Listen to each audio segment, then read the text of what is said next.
Looking for a place to live abroad that's close to the United States? How about exquisite medical services? Or better yet, a retirement community for senior citizens? All that and more, right here from Guatemala, next on the Northern Triangle.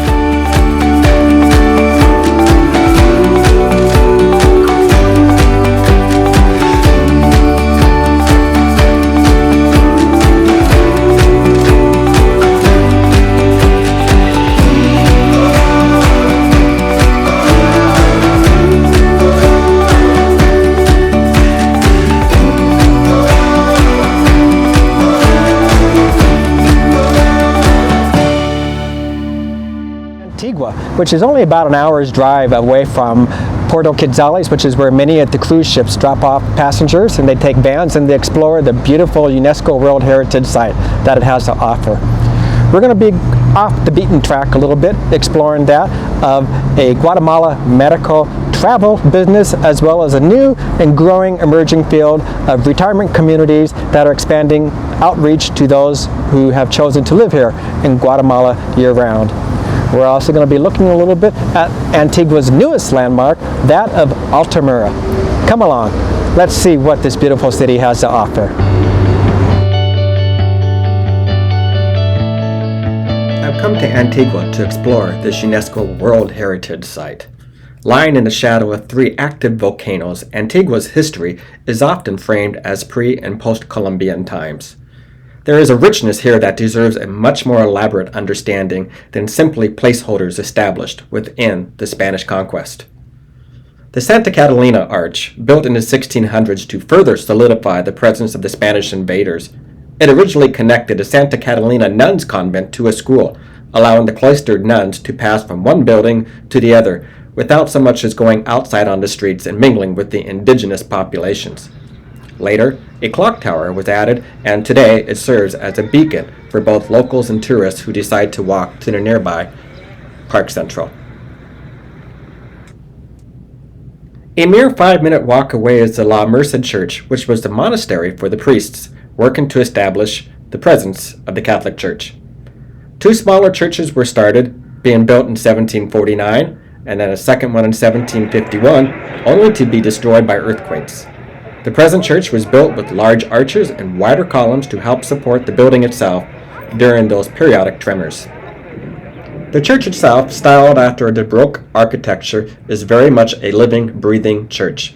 Many of the local citizens here in Antigua attend church, and they also help to keep the upkeep, as well as making sure that it's maintaining its professional outlook and the facade, which draws so many tourists to explore more about what the courtyard and the church itself has to offer.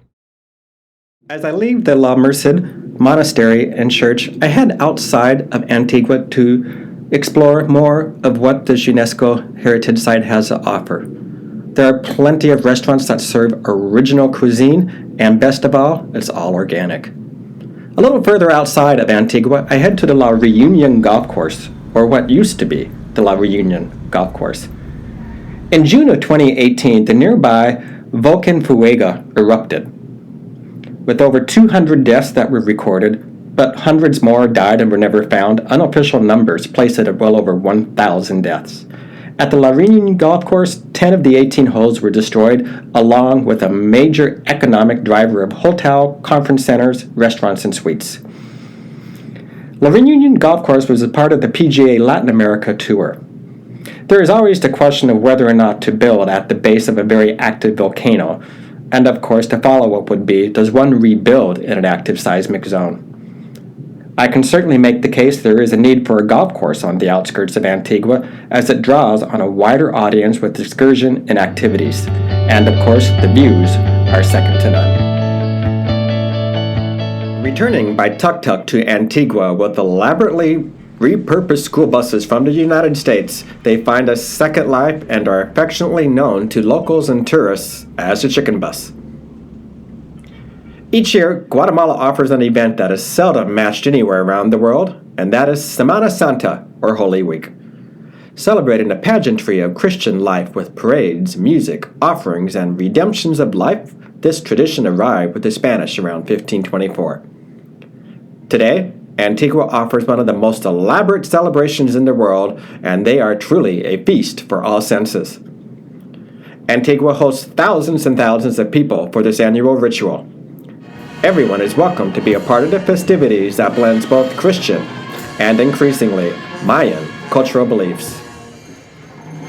The area surrounding Antigua's Park Central belies the fact it wasn't always a graceful, peaceful place to gather. Antigua was originally called Santiago de los Caballeros de Guatemala, and it served as the second capital for the Kingdom of Guatemala, originally including almost all of Central America. None other than Pedro de Alvarado was primarily responsible for settling and expanding the city to fit the whims of rich European Spaniards who desired large plots of land to further amass their fortunes. Never satisfied with what they've accumulated, the Spanish continued to plunder their way, and today the effects are still present, with many of the inhabitants who live on the land owned by the descendants of the Spanish. Continued subjugation of enslaved ethnic populations meant that the gathering spot became the de facto court of law, where punishment was gruesome. The park was the face of public executions, a consistent daily reminder that if one didn't renounce their Mayan heritage and correlate to the Catholic Church, then they were extinguished by hangings. Across the street was the General Captain's Palace of Guatemala. Territorial governors controlled operations on behalf of the Spanish government. Inside the building, all aspects of government, military, and administrative duties were carried out. When an explosive eruption in 1773 destroyed most of Antigua, the idea of relocating the capital was evident, and eventually the capital was moved to present-day Guatemala City. Most left the city, and it eventually became frozen in time.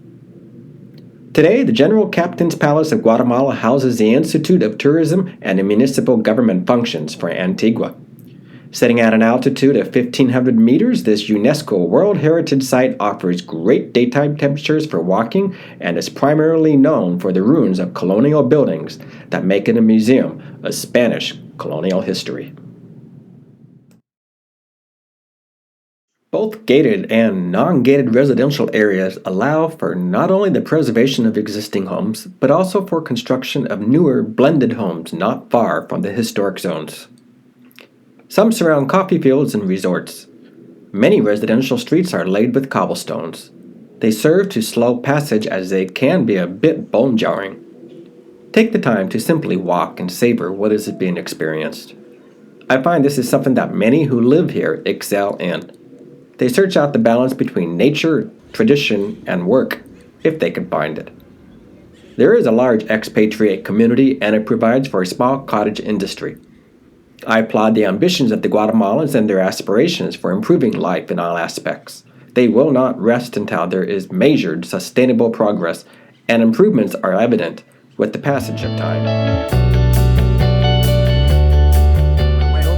Santa Catarina de Bobadilla to meet with Lori Shea. She is the founder of Guata Medical Travel, and she's also established a new concept with senior retirement living for those expatriates who are already living here in Antigua, Guatemala. Come along as we meet with Lori and learn more about her business. Just mere minutes away from Park Central in Antigua, and inside this beautiful gated residential community, Lori operates the medical travel business and the newly established Casa Muriel retirement community, which had only been opened a few days prior to our visit. Lori originally comes from the northeastern corner of the United States and built her very successful practice over the years, providing nothing less than top-notch medical advocacy services for those who wish to receive services outside the U.S. Suffice to say, health needs and pricing are not based on a United States model. She elaborates on the quality of care, and with that, the successful outcomes. Well, the importance of medical travel, and particularly here to Guatemala, is the quality. When people need attention, medical care, or attention at home, nursing care, just a helping hand sometimes, the quality is so much better here. People take the time, they pay attention, and they have patience and respect for older people. Whether you need serious surgery like a hip replacement, brain surgery, we do all of this. I spent several hours talking with Lori in between videotaping. Our conversations aside from the camera did get me researching more. I've concluded that many countries around the world offer both universal health insurance for their citizens as well as some form of privatized health insurance.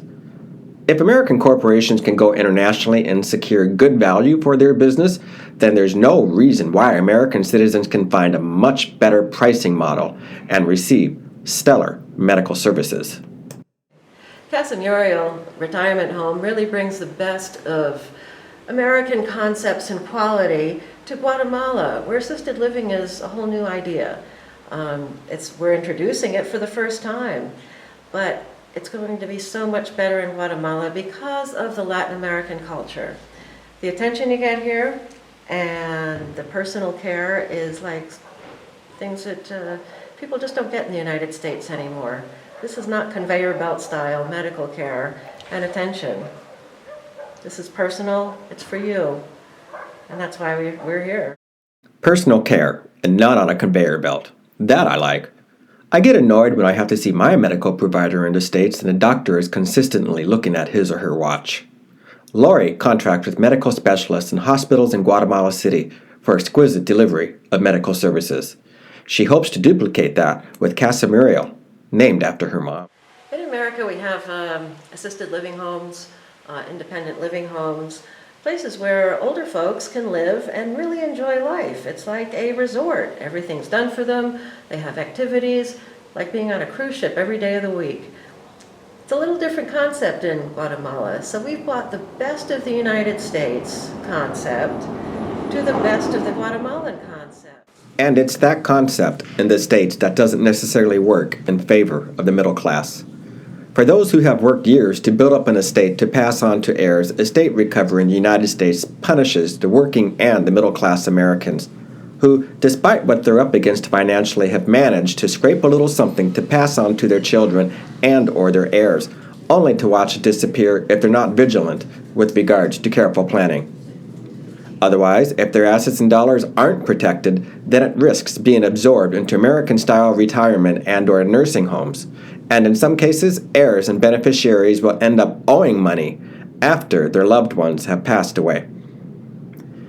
Casa Muriel offers licensed nurses from within Guatemala, others who desire to be travel nurses, and they spend extended time in Guatemala. The best part of this equation is that the management team at Casa Muriel takes on a radical approach defined with compassion for those that desire to live out their final days, knowing that their assets are preserved. I do look forward to returning to Casa Muriel and talking with the residents. They are in good hands. All right, next, let's see where we're wandering on. In case you didn't know, the weather has been pretty unpredictable lately on my most recent visit. Chalk it up to climate change, global warming, whatever you name it. Nowhere in the world is immune from these changes, certainly not here. As we drive past rubber trees and up above the fog line, we're met with something almost otherworldly. With expansive views, no matter how many times I come up here, I'm never satisfied. And I can certainly see why people spend days up here. It's a camping, tent, bed and breakfast, glamping kind of a world. It's relaxation, views, eat, rinse and repeat. Topped off with relaxation. There's a whole other industry that once again offers something for everyone. Whether it be accommodations or food, nothing, and I mean nothing up here gets less than a 4.5-star review on any any review website. I asked friends for suggestions, and they said Altamira. With that, I chose to spend my afternoon at Altamira, land of the giants, a recreational day-use experience that is wholesome in its content, family-oriented, and from what I can tell, these giants appear to be built out of repurposed wood pallets. And I must say, someone had talent to design this eco-friendly park. There's miniature golf, several barista restaurants, and a quirky, almost folklore setting that embellishes the best of working to create items with what can be found. Every few steps offers an Instagram photo opportunity moment, including the sought-after outstretched hand with the valley view. Tourists and locals alike gather here to walk the plank. I'm not necessarily one to be afraid of heights, but I am when there aren't any handrails that offer protection.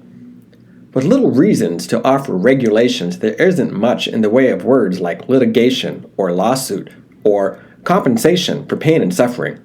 You literally place your life in your own hands and you make the decision to participate, whether it be something like me walking out to the end, which I did, or hiking up the side of a volcano to toast marshmallows over an active lava field.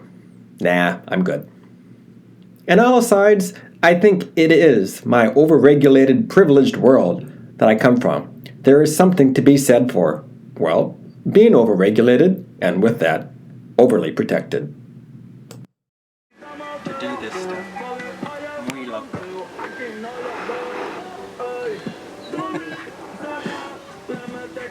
I'm good.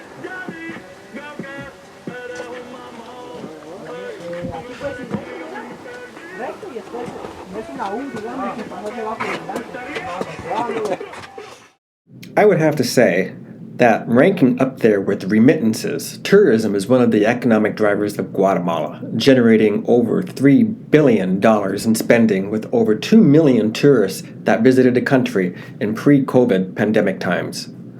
Prior to that, it had led to the visit of many cruise ships that docked at Puerto Quetzal and offering day trip excursions to Antigua. With their welcoming spirit, Guatemalans extended the welcome mat for tourists to return, and boy did they ever. Given that Antigua does receive the bulk of most tourists in Guatemala, followed by Flores, which is where Tikal and Yacha National Park are located, as well as the Lake Atitlan region.